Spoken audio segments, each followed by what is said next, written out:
당장 이제 삼성전자에서는 파업을 하겠다는 거 아니겠습니까? 15%를 요구하고 있고 그 회사에서 12% 제안했지만 그거 거절했다라는 얘기가 나오고 있고요.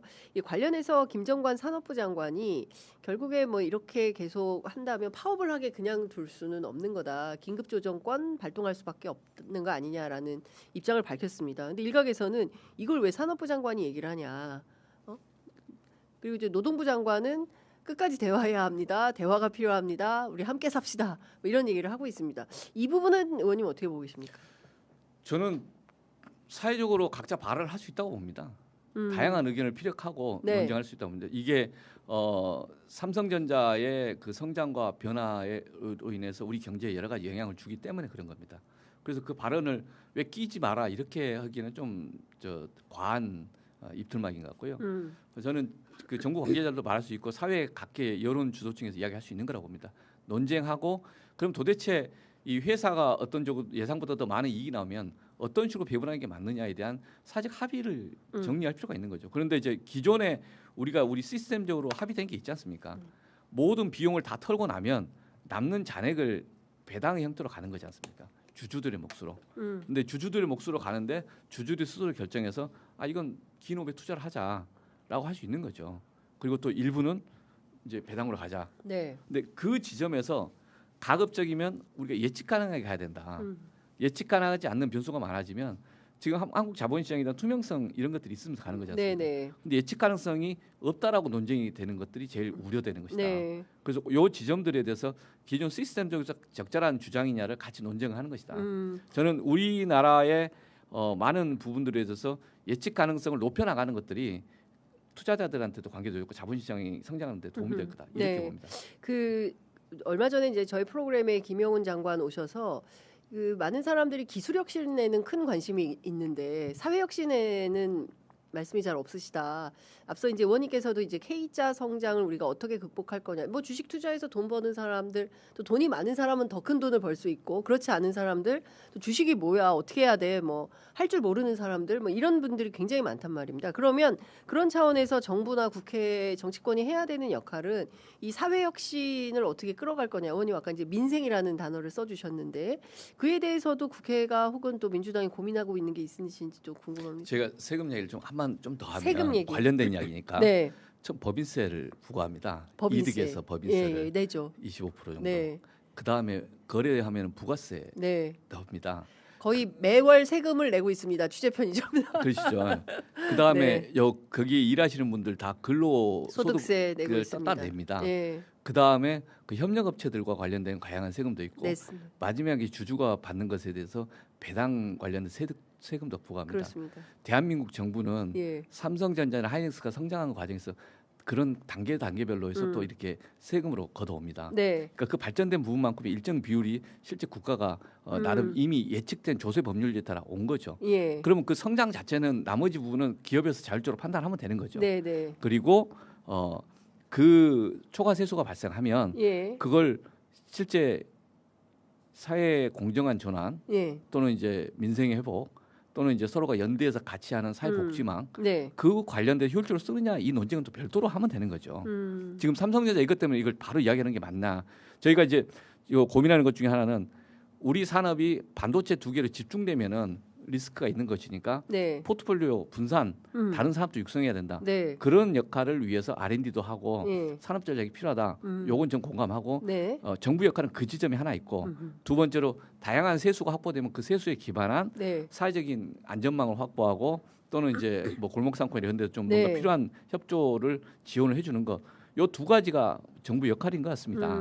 그리고 그걸 위한 논의를 자세히 하면 되는 거죠. 예. 예, 삼성전자나 하이닉스가 잘 가는 걸 왜 잘 가느냐 내지는 지금까지 했던 것과 또 다른 식으로 룰을 막 바꾸자 네. 할 때 이제 거기서 논쟁이 예측 가능하냐 논쟁으로 바뀌어 버린다는 거죠. 네. 그래서 시스템의 신뢰 문제가 가고 있기 때문에 지금은 이제 질문들이 시스템 신뢰 문제까지도 가고 있는 것 같아서 요거 좀 서로가 절제가 필요할 수 있다. 저는 이렇게 봅니다. 긴급 조정권과 관련해서는 어떤 입장이세요? 좀 지켜보고 있습니다. 요건 단어를 남발한다고 되는 문제 아니라 삼성 노조도 좀 분명히 상황을 자기 중심으로 보기보다는 좀 전체적인 시각을 보고 가져야 된다. 네, 이 정도 네. 말씀드리겠습니다. 예. 근데 당장 이제 삼성전자 노조 파업에 대해서 가장 적극적인 보도를 하고 있는 나라가 대만이다. 그것은 이제 TSMC의 이익과도 연동이 되어 있다. 이제 이런 이제 국내 언론 보도가 있는 겁니다. 그러니까 어떻게 보면은 또 이게 국익하고 충돌하는 지점이 있어서 이거를 뭐 중재자로서의 정치권이 할 역할은 없겠나라는 생각이 들었어요. 지금 이게 이미 사회적으로 논쟁이 들어가고 죄송합니다. 이야기를 하고 있는 중인 거죠. 그래서 이 노조가 노동법에 따른 합법적인 권한 행사하는 걸 뭐라고 탓할 수는 없죠. 그러나 이제 전체적인 흐름들을 서로가 보면서 국가 경제 어떻게 가야 되는 것인가를 각자 고민해야 된다 이런 이야기를 할 수 있는 거죠. 네. 고민의 지점도 서로가 알 것이고. 알겠습니다.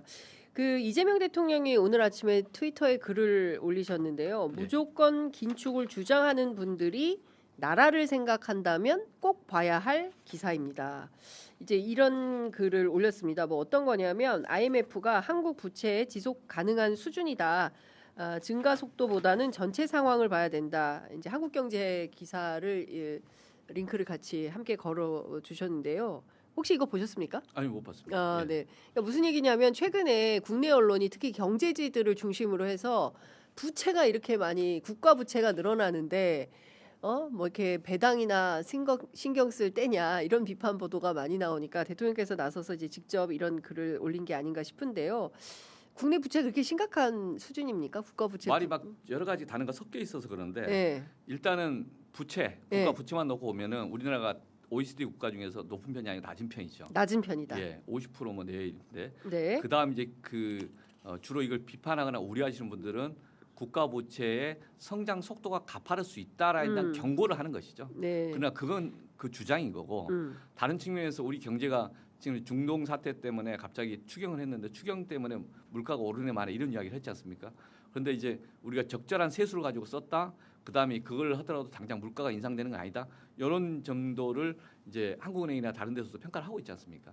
그러니까 지금 이재명 정부 같은 경우도 필요한 경우는 적극적 재정하겠다라는 거고 재정이 적극적 역할을 해야만이 아까 산업 전략에 대한 어떤 수단도 확보되는 거고 그다음에 양극화된 K자형 성장에서 어려운 분야에 대해서 지원할 수 있는 근거가 생기는 거죠. 이것을 포기하고 할 수는 없는 것이다. 이제 그런 입장을 이재명 정부 일관되게 가지고 있기 때문에 대통령도 네. 그런 맥락에서 이야기를 하신 거라고 봅니다. 그러니까 아까 또 일반적인 또 다른 이야기로서 국민 배당이면 이건 좀 별도의 논의인 거고 네. 아까 용어의 적절성 내지 굳이 논쟁할 필요 있는가 네. 이건 다른 논쟁인 것 같고요. 예. 그렇군요. 알겠습니다. 그리고 의원님 나오신 길에 이것도 좀 여쭤볼게요. 그 김용범 실장의 글 가운데 그 이른바 이제 노르웨이 국부펀드 얘기를 언급을 하셨잖아요.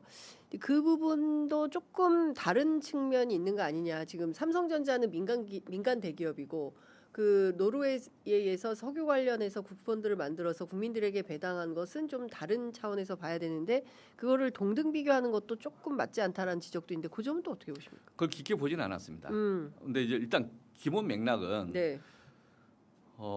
국민연금 같으면 국민연금이 이제 자본시장에 투자를 많이 해서 성과를 냈고 그게 노후 보장에 도움이 된 거지 않습니까? 최근에 작년 올해 사이에 되게 많이 확장해서 들었으니까. 성장해서 그래서 고갈의 위험들을 해소했고 그렇죠. 그리고 그 국민연금이 투자했던 모든 성과는 우리 국민들에게 그대로 이제 되돌아가는 것이어서 그렇죠. 괜찮은 거죠.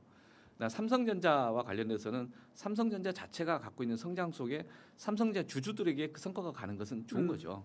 그다음에 삼성전자가 세금을 내서 우리 국가 경제 세수에 도움이 되는 건 좋은 거죠. 네. 그건 그거고 이건 이거다 아니고 구분해서 좀 서로가 논쟁을 해야 되는데 네. 말이 막 섞어버리면은 예. 좀 복잡해지는 것 같습니다. 그러니까요. 혼란만 예. 유발하고. 맞습니다. 그런데 이제 하도 뭐 국내 언론이 이런저러한 뭐 흠집 잡기라고 해야 될까요? 뭐 트집 잡기라고 해야 될까요? 이제 김용범 실장 처음에 이제 이게 나왔을 때도 똑같이 이제 저희들은 이제 따옴표 저널리즘이라고 하는데 옮겨 붙으면서 막 난리가 나니까 누군가는 나서서 좀 판정리를 좀 해줘야 돼서 그걸 좀 여쭤봤습니다. 지금 이미 오늘 코스피 8천 넘어가서 네, 김용범 끝났다. 실장 이야기가 더 논의하는 것은 좀 무의미하다. 예, 굳이 그럴 필요 없다. 예. 이렇게 봅니다. 그렇죠. 그리고 이제 한국 시장에 대해서는 상당한 신뢰가 국제사회에 쌓여가고 있고 발전 가능성은 사실상 어디까지 갈지 예측 불가능한 것이고. 아니 한국 시장에 대한 문제 중에서 지금 시장에서 바라보고 있는 신뢰는 두 가지라고 봅니다. 하나는 이재명 정부 민주당에서의 자본시장 정책은 좀 뚝심 있게 갈 거다. 전에는 갈까 했다가 갈 것 같네. 진짜로 가는 것 같아. 예. 여기는 갈 것 같아. 예. 5년 동안은 이 정도 신뢰가 상당히 강해졌다. 예. 저희들도 그 지점에서는 정책의 일관성을 유지하려고 노력하겠다는 말씀을 일관되게 계속 드리고 있는 거고요. 네. 두 번째, 반도체 슈퍼 사이클, 야 생각보다 이게 센데 수익률이 예상했던 것보다 계속 커지고 있어. 언제쯤 끝나는 거야? 언제까지 지속되는 거야? 그거 잘 모르겠지만 우리가 생각했던 것보다 더 길어지고 있어. 그런 시장의 인식들이 누적되고 있다. 네. 그게 현재 코스피 시장으로 반영되고 있다. 있다. 그게 저는 이 두 가지의 그 인식의 반영이다. 아하. 그리고 실제 요 반도체 또는 AI 슈퍼 사이클의 그 종점이 네. 28년이냐 그 이후냐는 아직 서로가 다 가보지 않는 길을 가고 있는 것이다.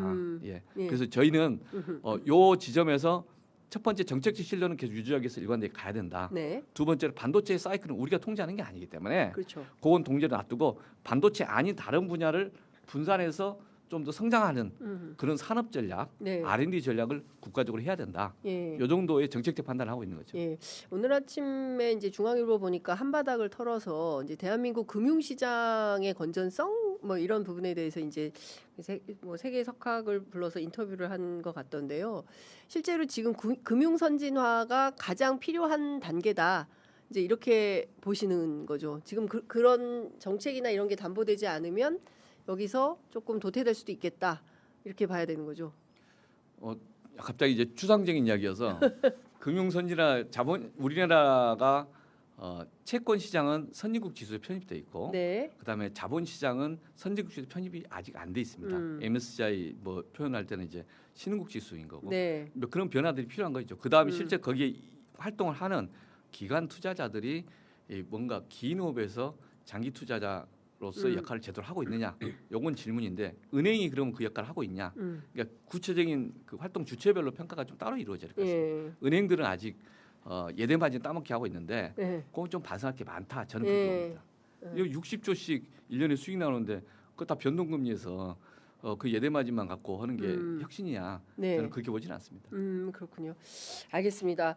오늘 뭐 의원님 모셔서 역시 공부하는 느낌으로 최근 상황에 대해서 쭉 짚어봤습니다. 여하튼 저희가 또 변화나 상황이 바뀔 때마다 의원님 모셔서 말씀 듣도록 하겠습니다. 오늘 말씀 여기까지 듣겠습니다. 고맙습니다. 네, 고맙습니다.